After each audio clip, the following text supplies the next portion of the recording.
Our core purpose is to basically create awareness of the health of the oceans as well as the marine life.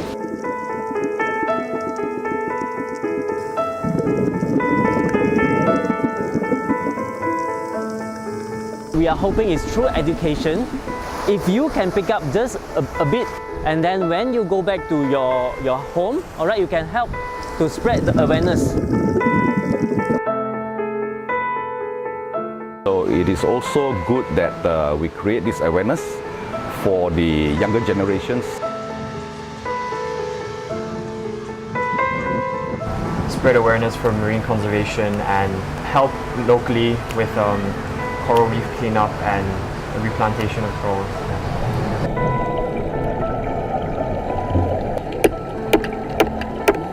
And hopefully all this also gives an impact to the rest of the world.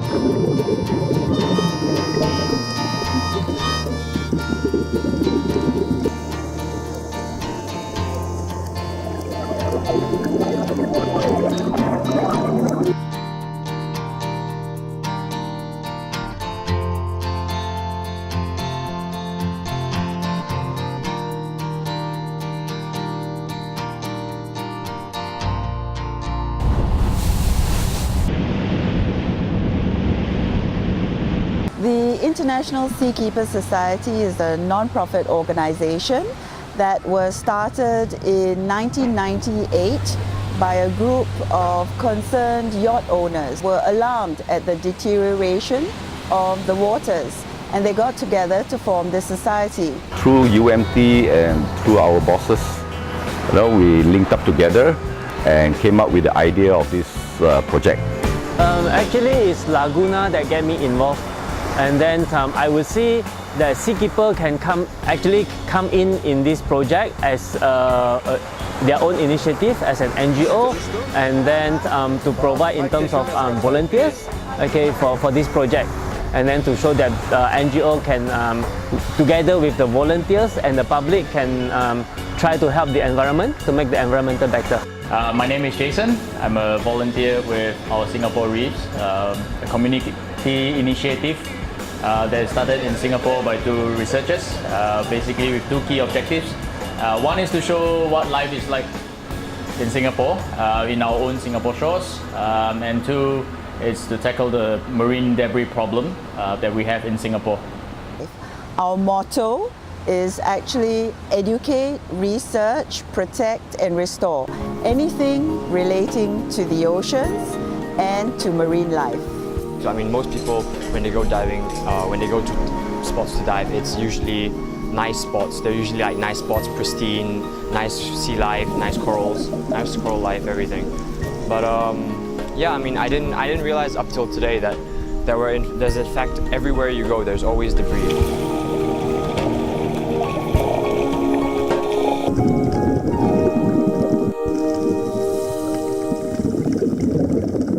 So Seakeepers approached the resort, Laguna Redang Island Resort, to see if we could do a project together with specific regard to underwater cleanup as well as a coral rescue mission.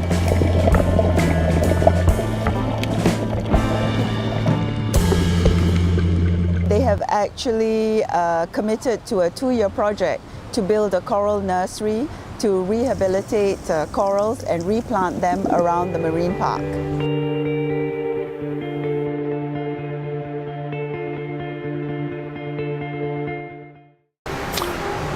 What we do to inform the tourists is during their arrival briefings, we already give them some safety briefing and what to do and what not to do. Like do not litter, do not step on corals, don't take back anything that you pick up from the beach. And sometimes we also have this university coming 2 or 3 times a year, especially during school holidays. and they will come and give some awareness talk.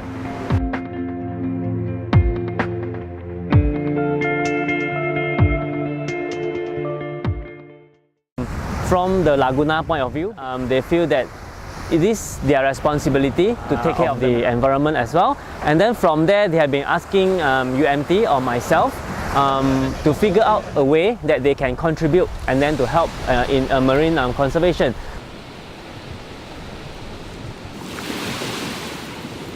Coral rescue mission. Yeah, this is what we have been having in mind for the past 2 or 3 years, but we haven't found the correct partner to carry out things like this.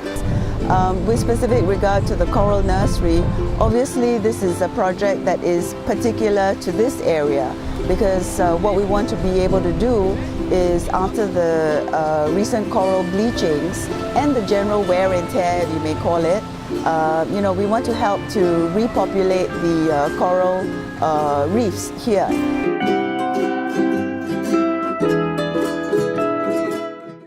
So what we are doing here is actually to take those broken corals and then glue them on, we call them a base, a small base, and then after that we place the base on this structure over here.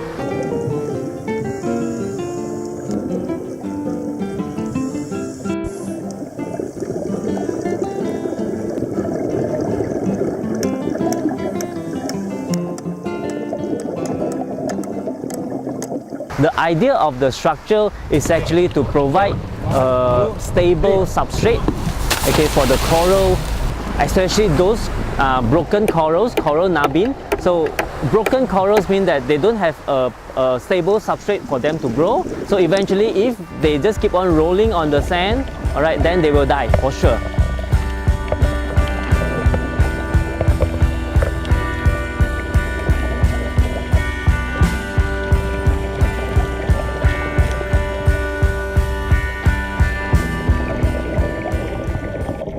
This particular project is an underwater cleanup, where we are using the guidelines of PADI under the program Project Aware in order to collect the underwater debris, as well as to sort it and to measure it, and also upload it onto the website of Project Aware. Again, this is a general sharing of data so that scientists around the world are able to understand what is the type of debris that is found here. We are the research advisors for whatever is related to diving or underwater. So one of the key things that we're doing here is called the Dive Against Debris program, whereby we bring this program back here into Laguna Redang. Basically, we're going to assist them with rubbish picking. And aside from all this rubbish picking, which they have already been doing, we also help to do data logging. So all this important data will be uploaded into a global website, part of Project Aware's Dive Against Debris, and then it will be all collated in a map.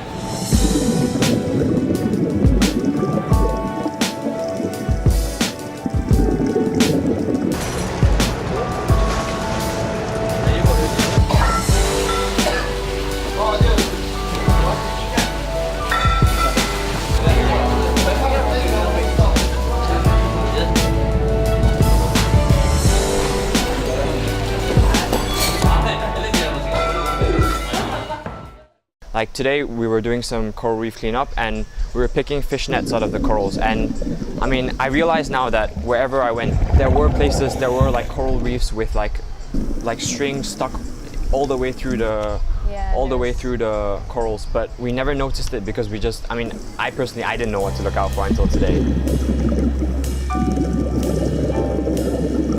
Especially after monsoon, we actually get a lot of marine debris, as you can see, plastic bags, fishing nets, and then also rope. So those is actually the marine debris that wash up on the shore and also in the water.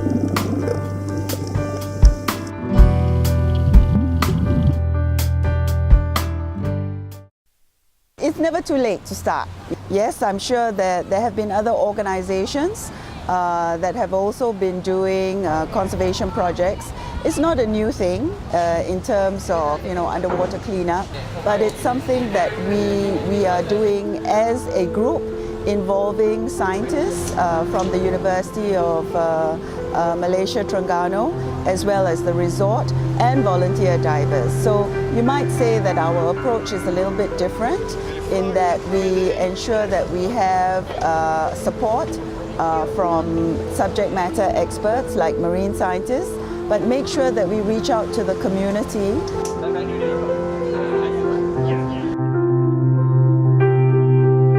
We do our own cleanup with our divers or like Project Aware. In fact, every resort or every dive center in this Redang Island, they will do one Project Aware every year.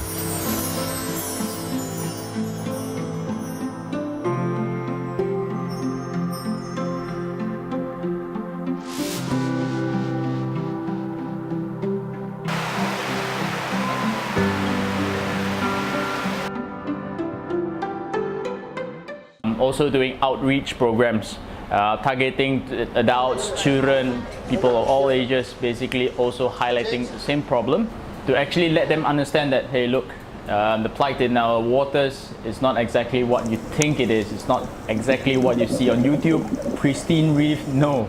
The truth is, it's uglier than that.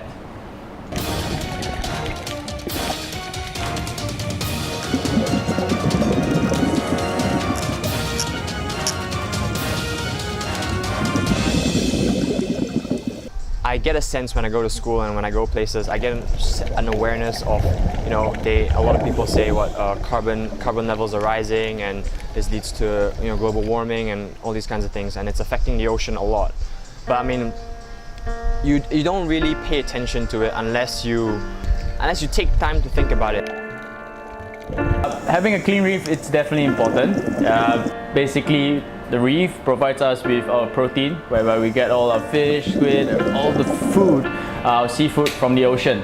So without a clean reef, definitely all this marine life would definitely suffer through entanglements of consumption of marine plastic or whichever. It could be a turtle who mistakes a plastic bag as a jellyfish.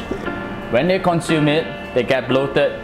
In the long run, they will die. Not only that, if a piece of plastic bag, for example, and then is stitched on the coral, a hard coral, it will smoother the surface of the coral, alright? Then it will kill the coral as well. So we want to try to remove as many trash and marine debris as much as possible in that dive. Well, in Bali, it had a video that went viral. I think it's generating like 1 million views now, more than that. Somebody is just diving in the waters, filming all plastic bags floating all over the place, but yet you have the manta rays just swimming around together with the plastics. When they post it online on their own social media, such as Instagram, Facebook, it becomes a real story. I'm definitely more aware than my friends because I follow those pages. People would trust their friends. We just put this up. There's no advertisement for it. Say, look, this is what I did. This is what I see. When I do see my friends, I come back, I will tell them more about what I saw, about what I did here. But I don't really think that really like spurs them to do anything because they're not the ones physically seeing what we see here. Not just our volunteers who join us for the program, but we hope through our volunteers, we spread the good word to the rest of the general public. Like, I know this time it was for like coral cleanup, so I had to be more aware of what I was doing. But it was really interesting because you learn a lot from these scientists and all. I really learned a lot from them because they, like, as we go along, they explain new things.